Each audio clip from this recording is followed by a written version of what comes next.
here's an example of your change of base formula. So for example, if we want to rewrite log base 4 of 6 in 2 ways using a base of a natural log, remember a natural log has a base of e. So we don't write log base e of a number, we just simply use the natural log. So if we want to change log base 4 of 6 into a base of e, we would rewrite this as the natural log of 6 divided by the natural log of 4. And then we could type that in the calculator and get a decimal approximation. So we could write this as the natural log of 6 divided by the natural log of 4. And as a decimal, we would end up with about 1.292. Or you could change log base 4 of 6 into the common logarithm, which again, remember, we have a base of 10. So we could rewrite this as log of 6 divided by log of 4. So I type this in the calculator, I can get a decimal approximation of log of 6 divided by log of 4. This should give you about 1.292. Those of you that have the updated operating system on the TI-84s, remember, instead of doing change of base, you could go under Alpha window, and you could use option number 5,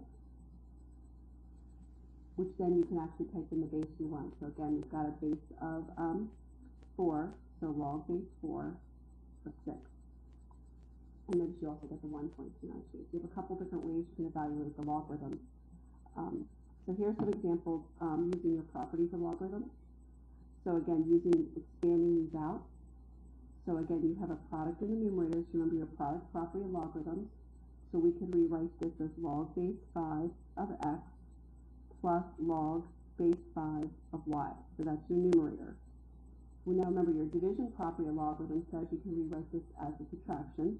So I could do minus log base 5 of z. So that's using your product and division property of logarithms. Again, so we're taking the natural log of a quotient. So again, what I'm going to do is I'm going to split this up into a subtraction problem. I can rewrite this as the natural log of 2x squared plus 2. Remember, leave that numerator inside parentheses minus the natural log of x to the third.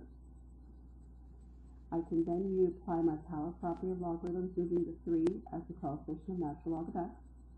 This is equivalent to the natural log of 2x squared plus 2 minus 3 times the natural log of x.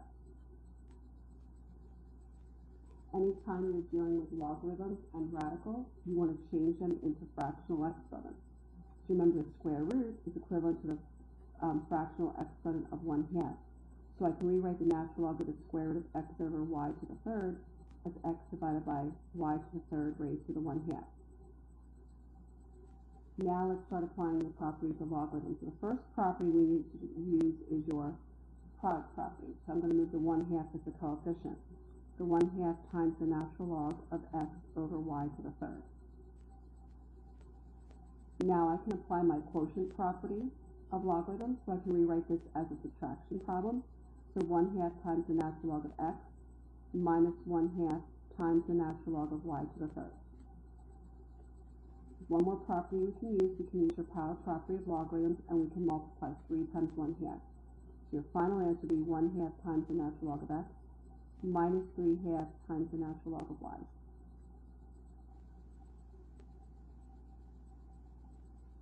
Again, change this radical